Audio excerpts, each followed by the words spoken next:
Reasonable period of time, pretty quickly. A reasonable period of time. Congratulations on the peace you achieved in the Middle East, first Thank of all. you very much. And my question is regarding Argentina. Does continue... Are you from Argentina? I'm from Argentina, yes. I like the Argentina. I like them much better than ABC. Than ABC fake news. Me too, sir. Yes, go ahead. Does continued U.S. support for Argentina depend on the results of the upcoming legislative elections and the ability of the government to pass long-lasting reforms through Congress?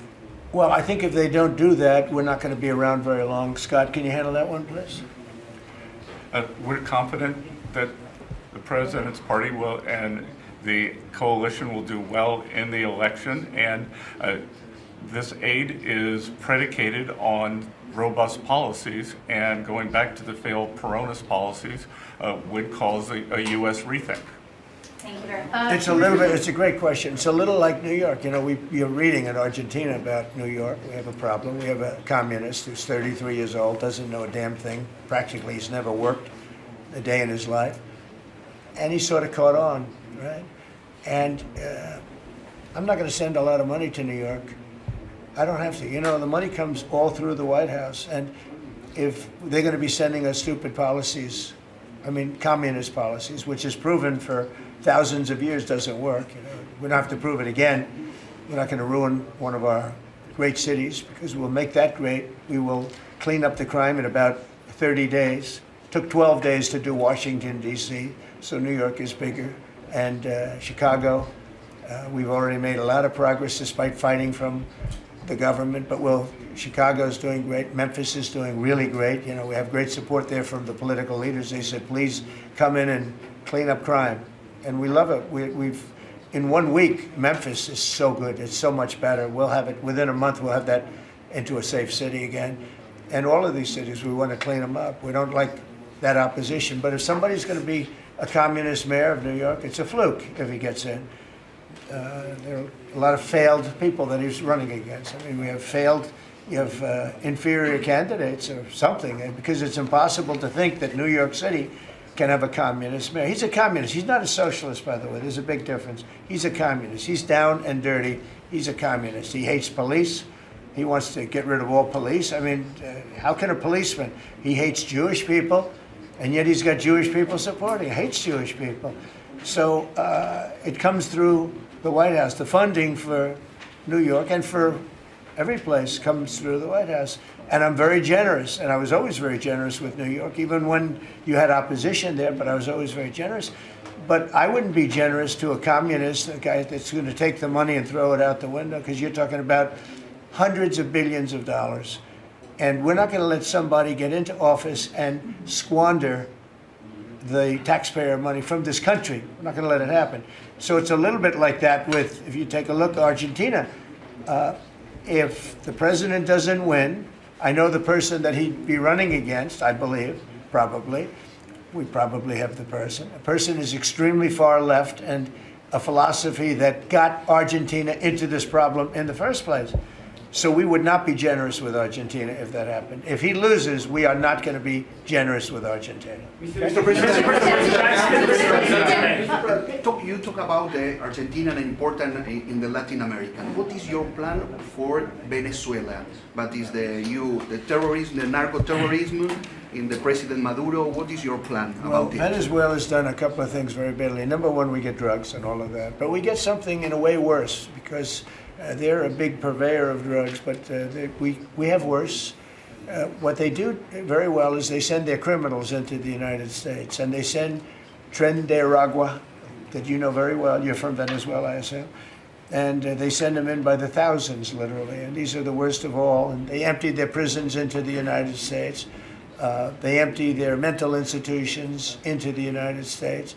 And because we had a president who's low IQ, he didn't realize what was going on. And the people that are high IQ that surround him, but they happen to be lunatics, radical left, they're highly intelligent, radical left lunatics, okay? So in a way, that's worse than having a guy like Biden. But they ran the show. You heard about the Autopen. The person that really operated the Autopen, but it was really the people that told the person that operated the Autopen what to do. Those are the people that really were president, okay? So we're not going to stand for it in this country.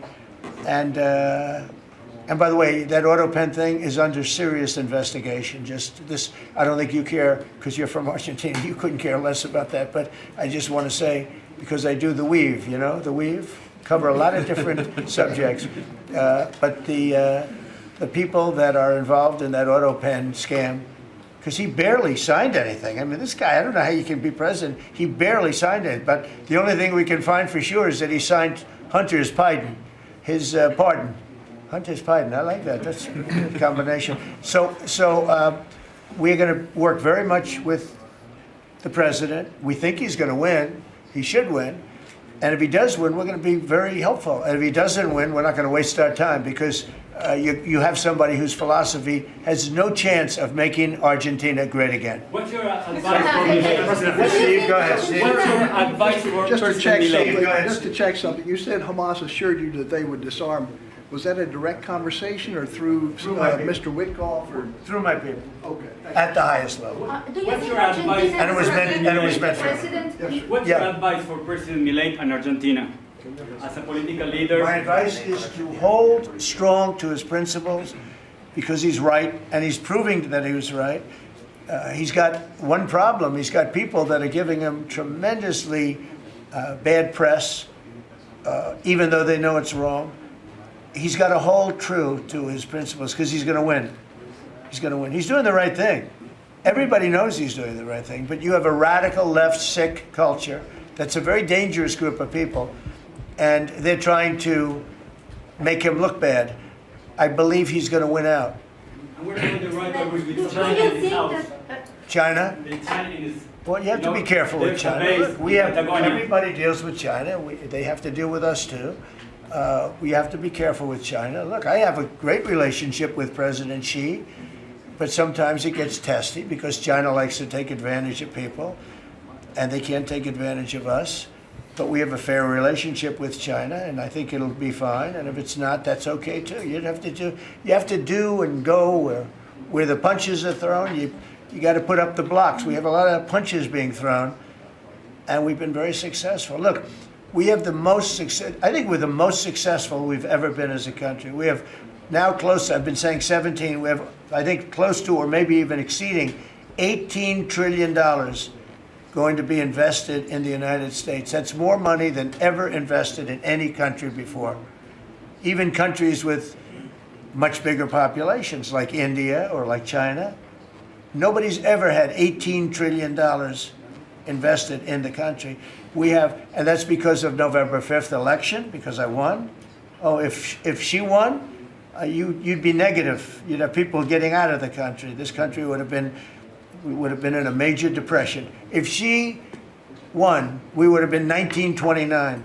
They'd like to see that anyway. That's why they keep the government laws. They have a shutdown based on nonsense. They want to give away 1.5, think of it, they want to give away $1.5 trillion to people that come into the country illegally. And as you know, the borders now are closed. But when they hear that they get the greatest health care package in the world and they have no money, but they're living okay in another country, they head up and they start forming caravans and they try and come into our country. But the big problem is they want to give health care to people that should not get health care. They want to give health care to illegal immigrants by the millions. Look at Gavin Newsom, what he's done. He's ruined California. He gives health care to anybody. And I guess they do it for votes. I actually think it's bad politics, but I guess they do it for votes. So I'm with this man because his philosophy is correct. And he may win and he may not win, but I think he's going to win. And if he wins, we're staying with him. And if he doesn't win, we're gone. How can the Argentina can help to the peace process, to the Middle East peace process? They can help by doing well. If Argentina does well, that's helpful because they know we help Argentina. So if Argentina is successful, that's great because they view us as somebody that helped Argentina and they did well, and the United States maybe will help them and they're going to do well. So the success of Argentina would be a great feather in the cap of the USA because we're helping them. right? You understand? Yeah. Yeah, please, behind you. It had helped. Behind you.